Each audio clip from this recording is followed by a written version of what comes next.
అందరికీ వందనాలు, శుభాలు తెలియజేస్తున్నాను. అందరూ బాగున్నారా?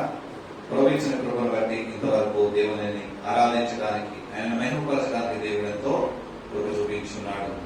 శ్రేష్టమైనటువంటి వాక్య భాగంలోకి వెళదాం. యాకోబుకు రాసినటువంటి పత్రిక 2వ అధ్యాయము 1వ వచనాన్ని చదువుకుందాం. నా సహోదరులారా, మహిమా స్వరూపియగు మన ప్రభువైన యేసుక్రీస్తును గూర్చిన శ్వాస విషయములో మోమాటము గలవారై ఉండకుడి.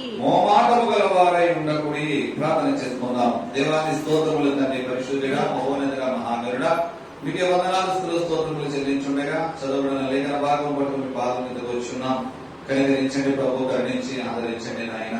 చదవబడిన లేఖన భాగం నుంచి నాతో మాత్రం ఏమైతే మాట్లాడదలిస్తున్నావో నువ్వు మాట్లాడే దేవుడుగా, మహిమగల దేవుడుగా మీరు మాట్లాడండి ప్రభు. రెండంచుల గల వాడిగల నీ ఖడ్గముతో, నీ వాక్యమనే ఖడ్గముతో నాతో మాతో మీరు మాట్లాడి మీరు కృప చూపించండి నాయన. ఈ మాట వ్యర్థముగా పోనివద్దు తండ్రి. నిన్నందరికీ వినుబుద్ధులు కలిగించండి నాయన. మా ఆలోచనలు, మా తలంపులను, మా హృదయ ఆలోచన తలంపులను మార్చుకొని అయా నేను మాదిరిగా పెట్టుకుని అనేక మందికి మాదిరికరంగా జీవించే విడలగా మమ్మల్ని అందరినీ మీరు వాడకం కృప చూపించమని యేసుక్రీస్తు అడుగుచున్నాను మా ప్రేమలో తండ్రి, ఆమేన్. ఇక్కడ చదవబడినటువంటి వాక్య భాగం మనం ఆలోచించినట్లయితే కనుక యాకోబు పత్రిక, అంటే యాకోబు భక్తుడు రాసినటువంటి పత్రికల నుంచి కొన్ని మాటలు మనం చూసినట్లయితే 2వ అధ్యాయం 1వ వచనంలో ఆయన మాట్లాడుచున్నాడు. నా సహోదరులారా, అందరూ కూడా ఏమని పిలుస్తున్నాడు? నా సహోదరులారా. ఆయన ఒక వ్యక్తిని బట్టి, లేకపోతే ఒక వర్గాన్ని బట్టి, ఒక ప్రాంతాన్ని బట్టి మాట్లాడట్లేదండి. ఇక్కడ ఉన్న వారందరితోనూ మాట్లాడుతున్నాడు, నా సహోదరులారా.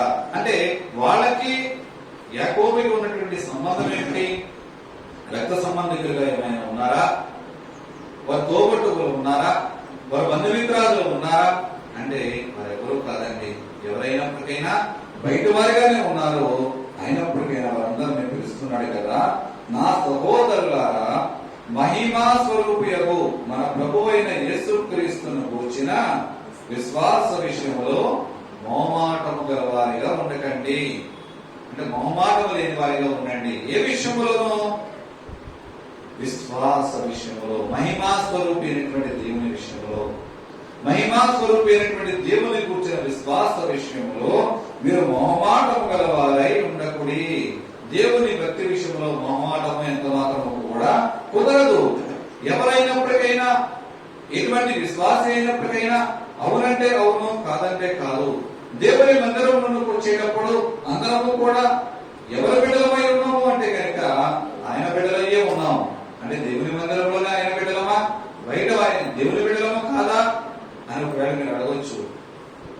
దేవుని బిడ్డలుగా కొనబడినటువంటి మనము దేవుని రక్తంలో కడగబడుతూ, ఆయన వాక్యమైన నీళ్లతో ఉదక స్నానము జరిగించబడుతూ, ఎప్పటికప్పుడు ఆయన బలలో చేయవేస్తున్నటువంటి ప్రతి ఒక్కరము కూడా నువ్వు ఎక్కడ ఉన్నప్పటికైనా, నువ్వు ఏ స్థితిలో ఉన్నప్పటికైనా, ఆయన మందిరంలో ఉన్నప్పటికైనా, నీ కుటుంబంలో ఉన్నప్పటికైనా, సమాజంలో ఉన్నప్పటికైనా, ఎక్కడ ఉన్నప్పటికైనా సరే నీవు నేను ఆయన బిడ్డలమే. ఒక మతమును బట్టి కాదు, ఒక కులమును బట్టి కాదు, ఒక వర్గాన్ని బట్టి కాదు, ఒక ప్రాంతమును బట్టి కాదండి. సమస్త జనాంగములను కూడా ఆయన బిడ్డలే. ఆయన బిడ్డలైనటువంటి నీకు నాకు మధ్యలో ఎందుకు అడ్డుబండలు ఉంటున్నాయి? ఎందుకు మొహమాటములు ఉంటున్నాయి? ఇక్కడ భక్తుడి ద్వారా దేవుడు రాయించాడు అంటే కనుక ఈ కాలంలోనే కాదు, ఆ కాలంలో కూడా ఏమున్నాయి? అడ్డుబండలు కొన్ని అడ్డుపడుతూ ఉన్నాయి. ఏ అడ్డుబండలవి? ఎందుకు అడ్డుబండలు అడ్డుపడుతున్నాయి? ఆ ఆశ్చర్యవంతి కూడా మనం చదువుకుంటూ వెళుతూ ఉంటే కనుక అందులో రాయబడినటువంటి మాటలు, క్రైస్తవులుగా పిలువబడుతున్నటువంటి జనాంగము, దేవుని ప్రజలుగా పిలువబడుతున్నటువంటి ప్రజలు, ఈనాడు సంఘములో, సమాజంలో ఉన్నటువంటి దైవజనులే కావచ్చు, విశ్వాసులే కావచ్చు, సంఘ పెద్దలే కావచ్చు, ఎవరైనప్పటికైనా దేవుని సంఘములో వారు ప్రవర్తిస్తున్నటువంటి ప్రవర్తన, వారి నడవడికలను, వారి క్రియలను బట్టి యాకోబు భక్తుడు రాస్తున్నాడు. దేని కొరకు రాస్తున్నాడంటే నిజమైన విశ్వాసి పక్షపాతము ఉండకూడదు. దేవుని యథార్థముగా ఉన్నటువంటి విశ్వాసిలో ఏ పక్షపాతము ఉండకూడదు. దేని విషయంలో పక్షపాతం గురించి మాట్లాడుతున్నాడు? అదే వచనాలు మనం కిందకు చదువుకుంటూ ఉంటే కనుక ఎలాగనగా బంగారు ఉంగరము పెట్టుకొని ప్రశస్త వస్త్రములు ధరించుకొనిన ఒకడు మీ సమాజ మందిరంలోనికి వచ్చినప్పుడు మురికి బట్టలు కట్టుకొనిన దరిద్రుడును లోపలికి వచ్చిన ఎడల ప్రశస్త వస్త్రములు ధరించుకొనిన వారిని చూసి సన్మానించి నీవిక్కడ మంచి స్థలమందు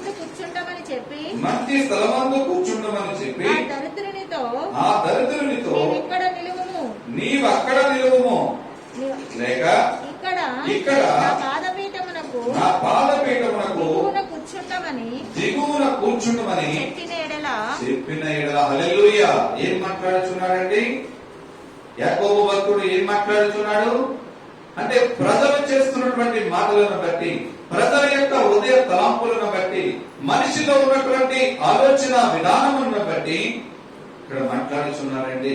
ఈనాడు లోకములో, సంఘములో మానవుడి యొక్క స్వభావము ఏ విధముగా ఉన్నది?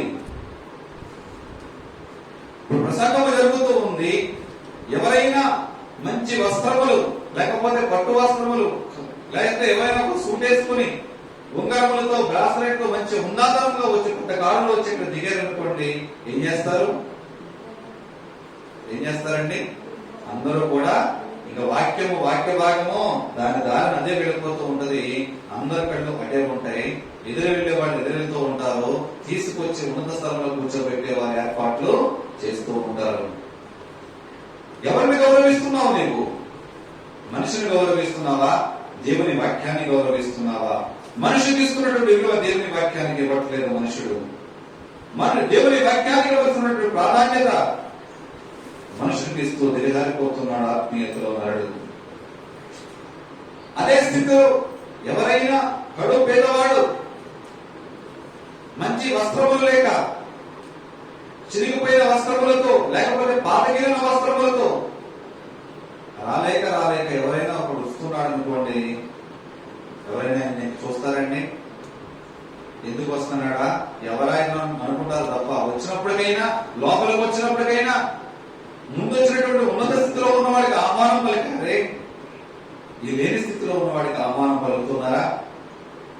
ఈనాడు సంఘములలో జరుగుతున్నది అదే. ఆనాడు ఉన్న జనాంగమే కాదండి, ఈనాడు కూడా సంఘములలో ఉన్నత స్థితిలో ఉన్న వారికి ఇచ్చే గౌరవము లేని వారికి ఇవ్వట్లేదు. ఉన్నత స్థితిలోకి పలికిన ఆహ్వానము లేని వారికి పలకట్లేదు. ఉన్నత స్థితిలో ఉన్న వారికి వచ్చి నీవు ఇక్కడ కూర్చో, ప్రశస్త వస్త్రం మీరు ఇక్కడ కూర్చోండి, నీవు మాత్రం ఎక్కడ ఉంటావు? నీవు అక్కడే గుమ్మంకాడే ఉండు, అక్కడ నిలబడు, లేదంటే కనుక నేను కూర్చుంటాను, నా పాదముల దగ్గర నీవు కూర్చుని ఉండు. దేవుని మందిరంలోకి వచ్చుచున్నప్పుడు నీ ఆలోచన ఇలా ఉంది. దేవుని మందిరంలోకి వచ్చేటప్పుడు నీ తలంపులు ఎలా ఉన్నాయి? నా మందిరంలోకి వచ్చేటప్పుడు నీ ప్రవర్తన సరి చేసుకుని దేవుడు మాట్లాడుచున్నాడు. సాధ్యమైనంత వరకు ఎవరైనప్పటికైనా దేవుని మందిరంలో తగ్గించుకోవడానికి ప్రయత్నించాలండి. ఎందుకంటే దేవుని మందిరంలో కావలసింది మనకి ఎక్కడ కూర్చున్నామా ఉన్నత స్థితి కాదు. ఒక దైవజనులు చెబుతారు, దేవుని మందిరంలోకి వచ్చేటప్పుడు ఎక్కడ కూర్చోవాలంట? మొదటిగా వచ్చిన వారు ఎవరైనప్పటికైనా, ఒకవేళ కింద కూర్చోలేని వారు తప్ప ఎవరైనప్పటికైనా దేవుని మందిరంలో కిందనే కూర్చోవాలంట. కూర్చోవడం దేవుని నామానికి మహిమకరము. ఎందుకంటే మనం వచ్చి పైన కూర్చుంటాం, మనకన్నా వయసు పెద్దవారు వస్తారు, అప్పుడు కింద కూర్చోవడం నీకు అవమానం కాదా? దేవుడు తన సువర్తమానం ప్రకటిస్తున్నప్పుడు చెప్తాడు, నువ్వు ఎక్కడికైనా వెళ్ళేటప్పుడు నువ్వు ఉన్నత స్థితిలో వెళ్ళి కూర్చోవద్దు, వెళ్ళి ఆఖరి స్థితిలో కూర్చో. సభ జరుగుతున్నప్పుడు అందరి ముందు నిన్ను పిలిచి ఎదర కూర్చులో కూర్చోబెట్టినప్పుడు ఆ గౌరవము వేరే.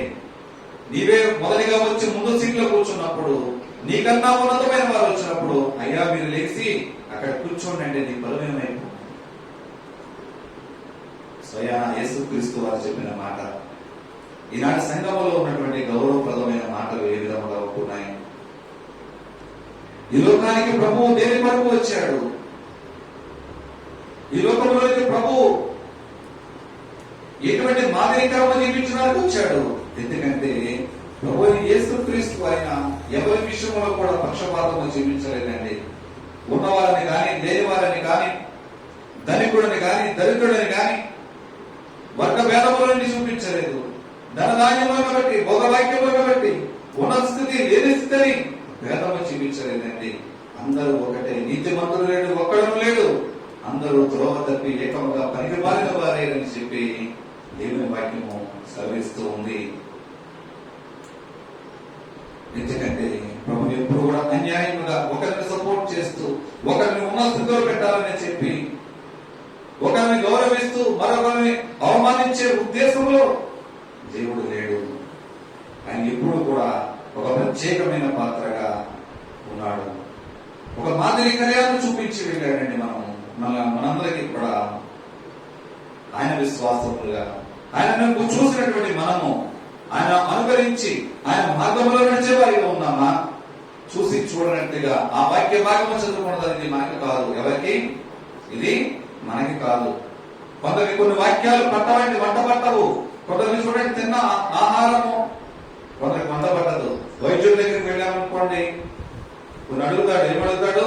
మీకు ఏదైనా ఆహారంలో ఒంటికి పడద్దు ఏమైనా ఉంటుందండి, అంటే ఎలర్జీలు ఏమైనా వస్తాయా, లేదా ఏదైనా ఆహారం తిన్నప్పుడు దద్దులు లాంటివి కానీ అరగకపోవడం కానీ ఏదైనా ఉన్నదా అని అడుగుతాడు.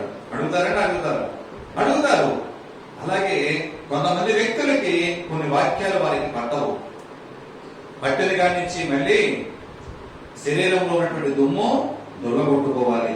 ఆ వాక్యం మన దేహానికి పడితే, మన ఆత్మకు పడితే, మన ఆత్మకు పట్టినటువంటి జబ్బు విడిపించబడాలి అంటే కనుక ముందు ఆ వాక్యం మన హృదయానికి తట్టాలి.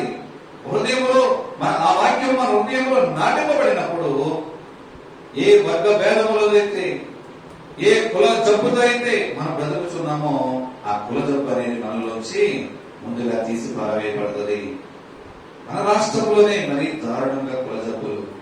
కేరళ రాష్ట్రానికి వెళ్ళినప్పటికైనా పక్క రాష్ట్రాలకు వెళితే ఈ కుల జబ్బులు ఉండవండి. అక్కడ ఎవరైనా నూతన వ్యక్తి వస్తే, లేకపోతే నూతన దైవజనుడు ఎవరైనా వస్తే ముందుగా అడిగేది మన వాళ్ళు ఆయన ఏ కులం ఏంటండి. ఒక పక్కన అంటారు కులం కూడేది ఏంటండి, ఏమంటారు కులం కూడేది ఏంటండి, అందరం ఒకటే, ఇది భయమాట. కానీ మొదటగా ఆలోచన మీకున్నది ఇక్కడ ఆయన ఏ కులం. కుల మతం భేదాలు లేవని చెప్పి దేవుడు మాట్లాడుచున్నాడు. కులం ఏర్పడింది ఎప్పుడు? మతం ఏర్పడింది ఎప్పుడు? ప్రాంతీయ భేదాలు వచ్చినాయి ఎప్పుడు? దేవుడు ఎందుకంటే సర్వ సృష్టికి కారణభూతులైనటువంటి దేవుడు సర్వజనాంగమును ఒకలాగానే సృష్టించాడు కదా. కానీ మనుషులు తనను తాను హెచ్చించుకుంటూ ఎప్పుడైతే బాబేలు గోపురమును కట్టి ఉన్నాడో ఆ బాబేలు గోపురమును దర్శించడానికి వచ్చినటువంటి దేవుడు జనులందరినీ కూడా తారుమారు చేసి ఆయా భాషలు మాట్లాడేవారిగా, ఆయా జనాంగముగా విడగొట్టి ప్రపంచమంతయు వాళ్ళు విస్తరించాలన్న ఆలోచనతో ప్రపంచమంతయు కూడా విస్తరించడానికి వారిని అక్కడి నుంచి చెదరగొట్టినట్టుగా బైబిల్ లేఖనాలు తెలియజేస్తున్నాయి.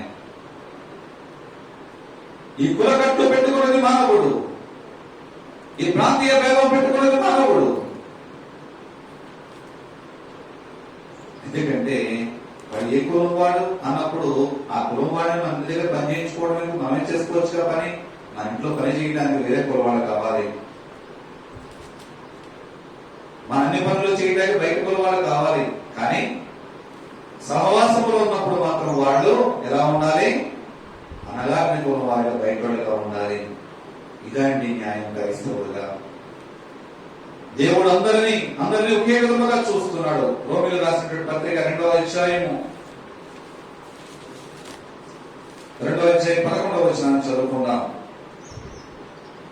దేవునికి పక్షపాతం లేదు. దేవునికి పక్షపాతం లేదు. హల్లెలూయా. దేవునికి ఏమి లేదంటే పక్షపాతం లేదు. ఆయన పక్షపాతముగా ఉన్నవాడైతే కనుక ఇశ్రాయేలు నా సొత్తు, నువ్వు విలువ పెట్టి కొనబడి నా ప్రజలని చెప్పినప్పుడు ఇశ్రాయేలు జనాంగమే ఉంచాలి, కానీ ప్రపంచ దేశంలో ఎవరిని కూడా ఆయన ఉంచనవసరం లేదు. వేటే నా ప్రజలని చెప్పి దేవుడు గీత గీసుకుని ఉంటే కనుక మిగతా జనాంగములకు దేవుడు వాయువులు ఇవ్వనవసరం లేదు. ఈ సూర్య చంద్రాలను పంపించి పగలు రాత్రి వారికి ఇవ్వనవసరం లేదు. ఆయన ఊపిరి బిగబడితే ఈ ప్రపంచ దేశంలో కూడా గడగడామని పోతూ చనిపోతారు. కానీ దేవుడు పక్షపాతి కాడండి. ఒక ప్రాంతములకు దేవుడు కాదు, ఒక కులానికి దేవుడు కాదు, ఒక మతానికి దేవుడు కాదు. మార్గమై ఉన్నటువంటి దేవుడు ప్రతి ప్రజలను కూడా మార్గంలో నడిపించాలని ఆయన పక్షపాతము లేని వాడిగా సర్వ జనాంగములకు సరి సమానముగా ఆయుష్ను ఇస్తున్నాడు, సరి సమానముగా వాయువునిస్తున్నాడు. పగలు రాత్రులను కూడా అందరికీ సమానముగా దేవుడు అనుగ్రహిస్తున్నాడు. ఆయన పక్షపాతి కాదండి. కొరింథీయులకు రాసినటువంటి మొదటి పత్రిక కొన్ని రిఫరెన్స్లు చూసుకుందాం. 12వ అధ్యాయం 11వ వచనం చదువుకుందాం. ఎలాగనగా యూదులమైనను గ్రీసు దేశస్థులమైనను దాసులమైనను స్వతంత్రులమైనను మనమందరము ఒక్క శరీరములోనికి ఒక్క ఆత్మయందే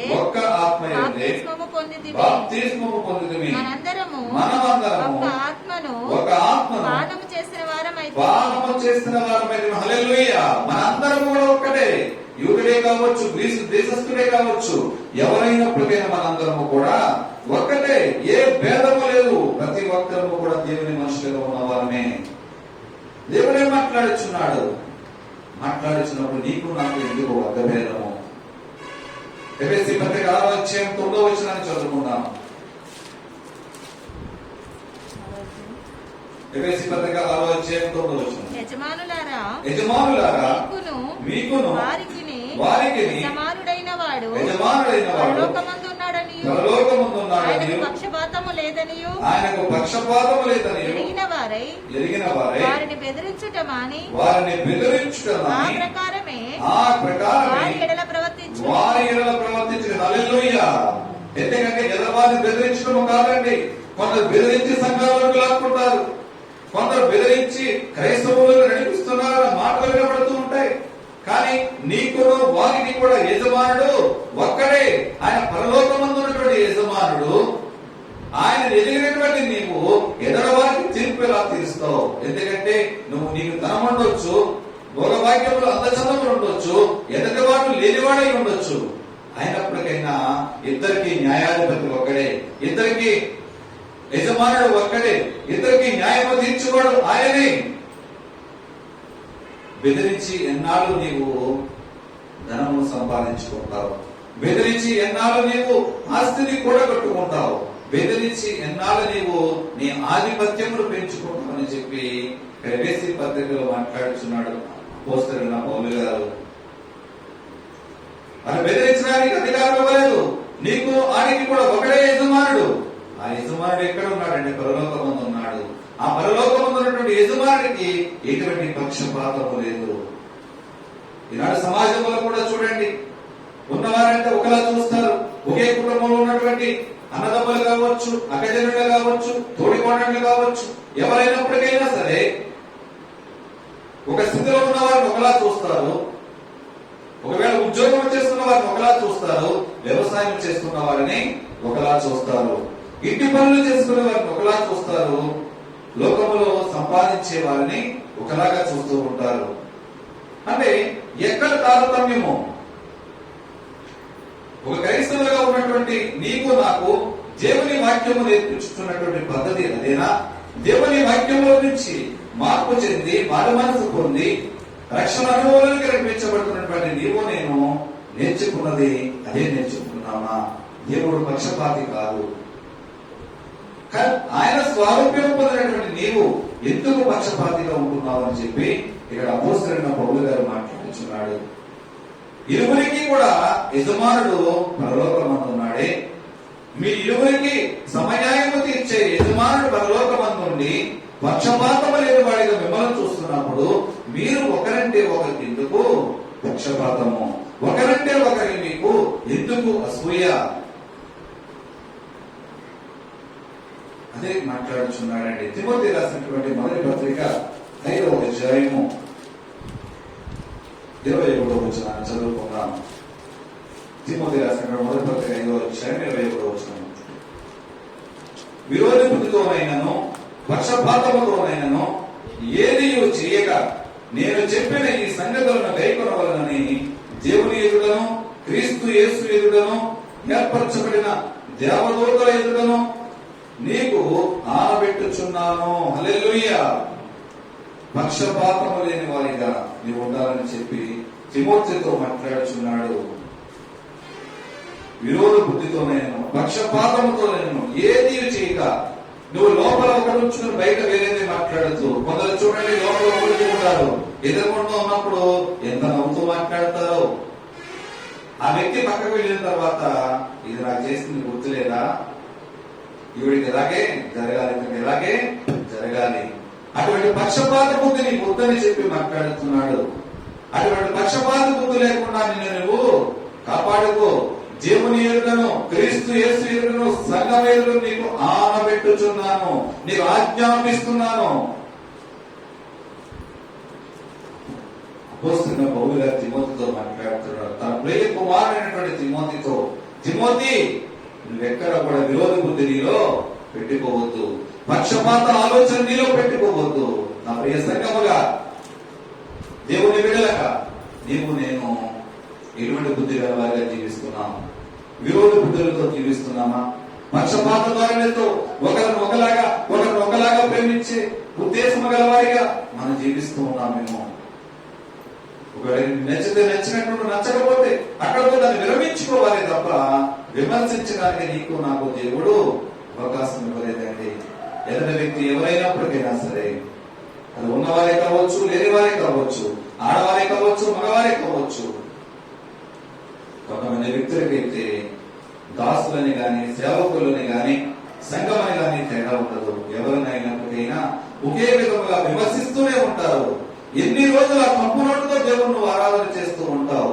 విమర్శ చేసే నీవు దేవుని ఆరాధన చేస్తున్నప్పుడు ఎటువంటి ఉద్దేశము కలిగి నువ్వు దేవుని ఆరాధన చేస్తున్నావు ఆలోచించగలుగుతున్నావా? ఎందుకంటే దేవుని వాక్యం సెలవిస్తుంది కదా, పక్షపాత ధోరణితో నీవు నేను ఉండకూడదు, విరోధ బుద్ధి గల వారిగా ఉండకూడదని చెప్పి ఇక్కడ మాట్లాడుచున్నాడు. లేవియ కాండము 19వ అధ్యాయంలో మనం చూసినట్లయితే కనుక, లేవియ కాండము 19వ అధ్యాయం 15వ వచనాన్ని మనం చూస్తే, నీ హృదయములో, లేవియ కాండము 19వ అధ్యాయం 15వ వచనం, అన్యాయపు తీర్చు తీర్చకూడదు, పేదవానికి పక్షపాతము చేయకూడదు, పేదవానికి పక్షపాతము చేయకూడదు, గొప్పవాడని అభిమానము చూపకూడదు, గొప్పవాడిని అభిమానము చూపకూడదు, న్యాయమును బట్టి నీ పొరుగువానికి తీర్పు తీర్చవని. హల్లెలూయా. ఇక్కడ మోషే ధర్మశాస్త్రమును బట్టి ఆయన మాట్లాడుచున్నాడు. పేదవాడిని పక్కన ఆ వైపు పక్షపాతం చూపించకండి, ధనికుడని చెప్పి ధనికుడి చేతులను వమ్ముడుకోవద్దు. ఏది ఏమైనప్పటికీ నువ్వు దేవునికి భయపడి నీతి న్యాయములతో న్యాయాధిపతి అయిన క్రీస్తు ముందు నీవు న్యాయము తీర్చమని చెప్పి దేవుడు అక్కడ మోషే మాట్లాడుతూ ఉన్నాడు.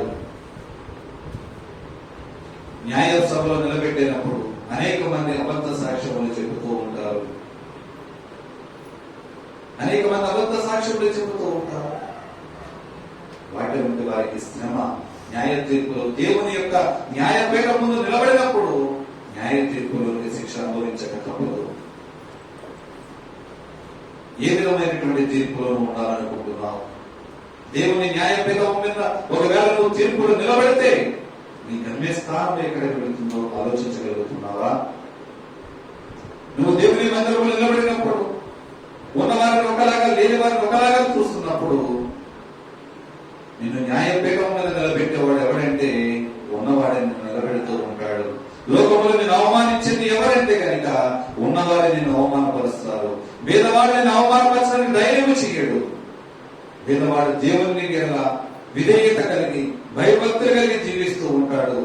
అయితే ఉన్నవాడైతే మాత్రము తనకున్నటువంటి సంపదను బట్టి, తనకున్న స్థితిని బట్టి, తనకున్నటువంటి అంగబలమును బట్టి, అతనున్న పలుకుబడిని బట్టి లోకంలో తిరుగుతూ నేను అవమానపరచడానికే చూస్తాడే కానీ తన ధనమును బట్టి నిన్ను హీనుడుగా చూస్తాడే తప్ప నేను ఆత్మీయంగా ప్రేమించేవాడిగా అతను ఉండలేడు. అదే దేవుడు మాట్లాడతాడు. ధనవంతుడు దేవుని రాజ్యంలో ప్రవేశించుట కంటే ఏనుగు సూద బీజంలో దూరుట, ఒంటె సూద బీజంలో దూరుట సులభం అంత. ఒంటేని సూద బీజం ఎంత ఉంటుందండి? ఒంటె సూద బీజంలో దూరుట సులువు. ధనవంతుడు దేవుని రాజ్యంలో ప్రవేశించుట కంటే. అంటే ధనవంతుని చూపు ఎప్పుడు కూడా ఎక్కడ ఉంటదంటే కనుక ధనం వ్యామోహముల మీదే ఉంటది. మనశ్శాంతి ఉండదు, శాంతి సమాధానములు ఉండవు. ఇంకా సంపాదించే కొద్ది 1000 రూపాయలు సంపాదించి ఇంకో 1000, లక్ష సంపాదించి ఇంకో లక్ష, కోటి సంపాదించి ఇంకో కోటి. దీన్ని బట్టి ఏం చేయాలి, ఎలా చేయాలి, ఈ ఆలోచనతో ఉంటాడు తప్ప దేవునికి ప్రార్థించే యోగ్యుడిగా ఉండడు. దేవునికి సమయాన్ని కేటాయించకండి. దేవునికి సమయం ఇవ్వాల్సిన సమయాల్లో ఖాళీ ఉండట్లేదండి. వ్యాపారంలో బట్టి ఖాళీ ఉండట్లేదండి, సంపాదనలో ఖాళీ ఉండట్లేదండి, వ్యవసాయంలో ఖాళీ ఉండట్లేదండి. ఎప్పుడు మీకు ఖాళీ? అదే పేదవాడైతే తన చిన్న 4 మెతులు తిని దేవుడు పోషించుచున్న దాన్ని బట్టి దేవునికి ఆరాధన చేస్తూ ఉంటాడు. లోతు భార్యను మనం చూసుకున్నట్లయితే గనక దేవుడు మాట్లాడతాడు లోతుతో, లోతు నీవు ఇక్కడ నుండి గ్రామం నుండి సమస్తమును విడిచిపెట్టి ఎదురు ఉన్న కొండకు నీవు పారిపో. నువ్వు వెళ్లే సమయం వరకు కూడా నేను ఈ పట్టణాన్ని కాల్చను. నువ్వు వెళ్ళిపోయిన తర్వాత నేను కాలుస్తానంటే వెళుతూ వెళుతూ మీరు మాత్రం వెనకటి తిరిగి చూడొద్దు అని ఆజ్ఞాపించినప్పుడు లోతు తన ఇరువురు కుమార్తెలను పట్టుకుని వెళ్ళిపోతూ ఉంటాడు. వెనక కూర్చున్న భార్య మాత్రము అక్కడ ఉన్నటువంటి సిరి సంపదలను చూసి ఆశించినటువంటి లోతు భార్య వెనక్కి తిరిగి అదే విధంగా ఉప్పు స్తంభం అయిపోయినట్టుగా బైబిల్ తెలియజేస్తుంది. ధనవంతులకు ఉన్నటువంటి ఆస్తి ఎక్కడ ఉంటదంటే లోకం మీద ఉంటూ ఉంటది. అలా అని చెప్పి దేవుడు సంపాదించుకోవద్దని చెప్పలేదండి, కానీ సంపాదించుకోవడం ఆస్తి మీదే నీ కను దృష్టి పెట్టొద్దని చెప్తున్నాడు. యాకోబు భక్తుల ద్వారా మాట్లాడుతున్నాడు. నిజ విశ్వాసిగా నీవు ఉన్నట్లయితే గనక ధనికుడిని గాని దరిద్రుని గాని భేదము లేకుండా పక్షపాతము లేని వాడిగా నీవు జీవించాలని చెప్పి ఇక్కడ మాట్లాడుతున్నాడు. దేవుని సంఘములో ఈనాడు ఈ ఉపదేశములు కరువైపోయి ఉన్నాయి. ఎందుకంటే ధనవంతుడైన వాడు ఒకవేళ సేవకుడు దూరం అయిపోతారేమన్న భయం, సేవకుడికి వెళ్ళిన కానుకలు ఇవ్వడేమన్న భయం, పేదవాడిని బట్టి ఎన్ని రోజులు పోషింపబడాలన్న భయం. నాడు సంఘములో నిర్లక్ష్యం, సేవకుల మధ్యలో నిర్లక్ష్యం, సహవాసం మధ్యలో నిర్లక్ష్యం, ఒకరంటే ఒకరికి పడకపోవటం, ఆడు ఎలా పోతే నాకెందుకు నిర్లక్ష్య ధోరణితో ఈనాడు సంఘ బిడ్డలందరూ కూడా సేవకులతో సహితము అదే ధోరణిలో నిలబడుతూ ఉన్నారు. అదెంతవరకు కూడా కరెక్ట్ కాదని చెప్పి ఇక్కడ యాకోబు భక్తులు మాట్లాడుతున్నాడు. ఈ పక్షపాత ధోరణి నుంచి ప్రతి వ్యక్తి మార్పు చెందాలని చెప్పి మాట్లాడుతున్నాడు. యాకోబు పత్రికలో 2వ అధ్యాయం 4వ వచనాన్ని మనం చదువుకున్నట్లయితే కనుక మీ మనసులలో భేదములు పెట్టుకుని దురాలోచనతో విమర్శ చేసిన వారు అగుదురు కారా? మీరు విమర్శ చేసిన వారు అని మాట్లాడుతున్నాడు. అంటే మీ మనసులో ఏం పెట్టుకుంటున్నారు? భేదములు పెట్టుకుని మీ మనసులో వేరే ఆలోచన, వేరే తలంపులు బయటకు మాట్లాడేటప్పుడు మాత్రం మాట్లాడే మాటలు ఎలాంటి మాట్లాడేవి? కపటపు మాటలు మాట్లాడి ఎన్ని రోజులు మనుషులను మభ్య పెడతావు, ఎన్ని రోజులు మనుషుల దగ్గర నడమా జీవితంలో నువ్వు జీవిస్తావు. మీరు ఎలాంటి వారు అంటున్నాడు?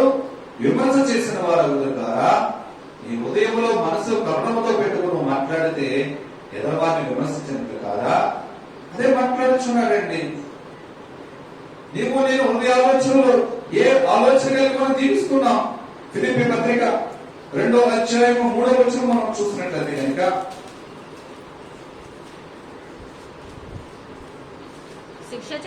కక్ష చేతనైనను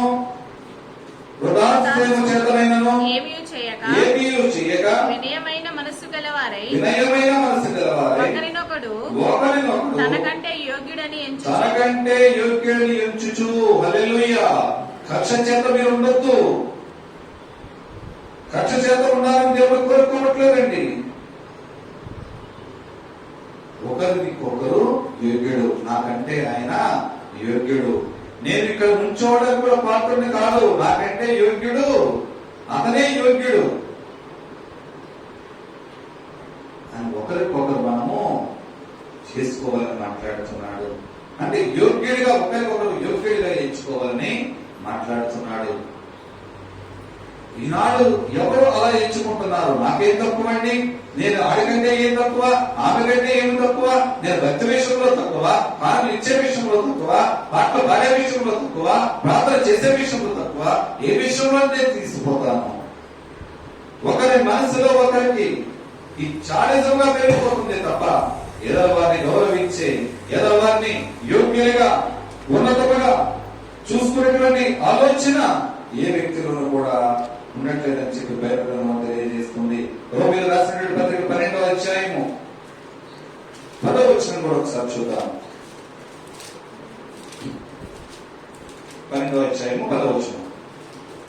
సహోదర ప్రేమ విషయములో ఒకని యందొకడు అనురాగము గలవారై ఘనత విషయములో ఒకరినొకడు గొప్పగా ఎంచుకొనుడి. హల్లెలూయా.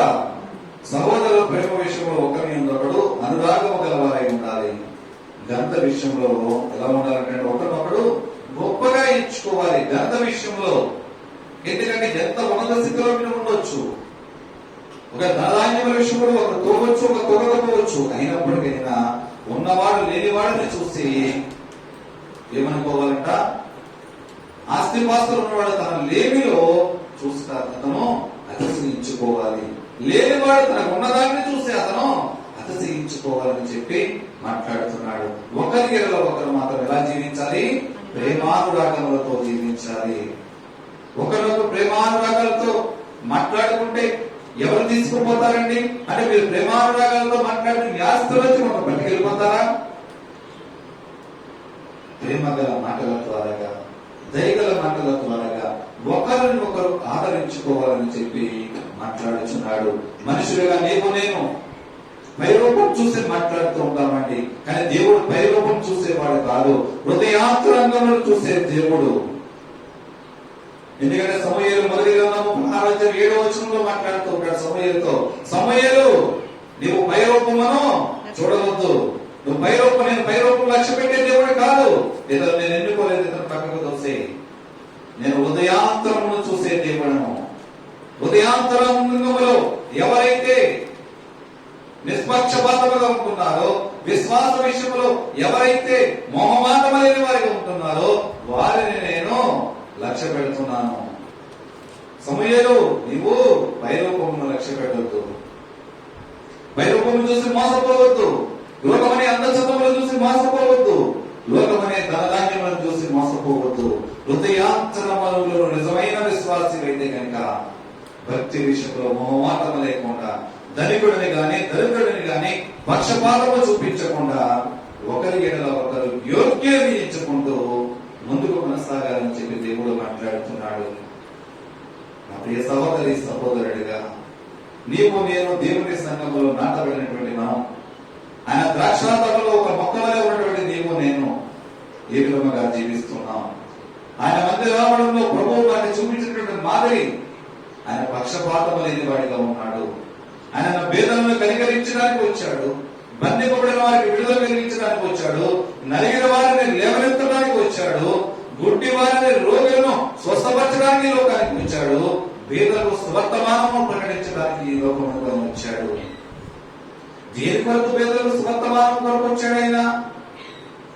పేదలకు ఆయన యొక్క మాటలు మాధుర్యాన్ని వినడానికి వాళ్ళు ఆసక్తిని చూపిస్తారు. ధనికుడికి అవసరం లేదండి, ధనికుడు నా ధనమే నా దేవుడు అనుకుంటాడు. ధనికుడికి దేవుడు అవసరం లేదు, నా స్వశక్తితో నేను సంపాదించాను అనుకుంటాడు, నా ఆలోచనతో నేను సంపాదించాను అనుకుంటాడు. కానీ దరిద్రుడు మాత్రము, పేదవాడు మాత్రము దేవుడు చెప్పే ప్రతి మాట తన హృదయంలోకి నాటింప చేసుకుంటాడు. నా ప్రియ సహోదరి సహోదరుడిగా ఒకవేళ ఇంతవరకు సంఘములో ఉన్నటువంటి నీవు, దేవుని తోటలో నాటబడినటువంటి ఒక మొక్కగా ఉన్నటువంటి నీవు, దేవుని సంఘంలో దేవుని కుటుంబంలో ఒక వ్యక్తిగా ఉన్నటువంటి నీవు నేను ఒకవేళ పక్షపాత ధోరణితో నింపుకున్నావేమో, మహిమా స్వరూపైనటువంటి యేసుక్రీస్తు నామములో కడగబడినటువంటి నీవు, ఆయన రక్షణ హస్తముల కింద జీవిస్తున్నటువంటి నీవు నేను, అందరూ కూడా యూదులని కానీ గ్రీసు దేశస్తులు కానీ భేదము లేదానికి అందరూ కూడా ఒకటే కులము, ఒకటే మతము, ఒకటే జాతి, ఒకటే రక్తము, అందరినీ కూడా సరి సమానముగా ప్రేమించమని ఇక్కడ యాకోబు భక్తులు మనతో మాట్లాడుచున్నాడు.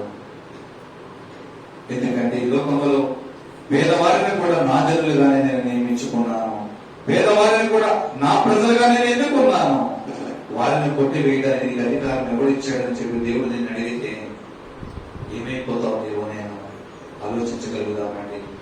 ఇంతవరకు మన ఆలోచన తలపులలో ఒకవేళ పక్షపాత ధోరణితో ఒకవేళ తోటి సహోదరి సహోదరులను ప్రేమిస్తున్నామేమో. ఇప్పుడైనా మన ఆలోచనలను మార్చుకుందాం, మన తలపులను మార్చుకుంటూ అందరినీ కూడా ఉన్నవారిని కానీ లేని వారిని కాకుండా అందరినీ సరసమానంగా ప్రేమిద్దాం. ఈ కులమనే జాడ్యాన్ని ఇక్కడతో రూపుమాపుతూ ఇది ఏ కులం అంటే అది క్రీస్తు కులముగా చెప్పుకునే స్థాయికి ఎదుగుతూ ప్రభువు పనిలో ముందుకు సాగుదాం. ప్రభు ఇచ్చే ఆశీర్వాదాలు పొందుకుందాం, ఆయన రాజ్యానికి వారసులం అవుదాం. అటువంటి కృప పరిశుద్ధాత్ముడైన దేవుడు అందరికీ కలుగజేయును గాక. ఆమేన్. ప్రార్థన చేసుకున్నామండి. దేవాన్ని స్తోత్రములు తండ్రి, పరిశుద్ధుడా మహాపరిశుద్ధులు మహాగరుడైన మా తండ్రి, మీకే వందనాలు స్తోత్రములు చెల్లించుండగా ఈనాడు మాతో మాట్లాడిన విధానం బట్టి నీకే వందనాలయ్యా. అవును తండ్రి, లోకములో సమాజంలో సంఘములలో అనేక మంది ప్రజలు తండ్రి ప్రభుత్వం అయ్యా కులకట్టుల ద్వారా కక్షలతో క్రోధములతో భేదములతో అనేక మంది జీవిస్తూ ఉన్నారయ్యా. అవును తండ్రి, యాకోబు భక్తుల ద్వారా మాతో మాట్లాడినావు. విశ్వాస జీవనము నిజమైన విశ్వాసమైతే మోహమాటము లేని వాడిగా నువ్వు జీవించమంటున్నావయ్యా, పక్షపాతము లేని వాడిగా నువ్వు జీవించమంటున్నావు తండ్రి. ఇంతవరకు మా జీవితాలు పక్షపాత ద్వారానే ఉంటాయి. ఎక్కడున్నాయో పక్షపాత ద్వారానే మానేవేసి నీ సొత్తైన ప్రజలుగా అందరూ సమానంగా నిలబడబడేలాగా నీ కృపలో నన్ను మమ్మల్ని జ్ఞాపకం చేసుకోండి. విత్తబడిన ఆత్మీయ ఆహారము ఫలభరితంగా ప్రతి వారి జీవితంలో అయ్యా ఫలించులాగా కృప చూపించి నీ నామానికి మేము తెచ్చుకోమని యేసు క్రీస్తు అడుగుచున్నాను మా పేపర్లో ప్రభు తండ్రి. ఆమేన్. అందరికీ వందనాలండి.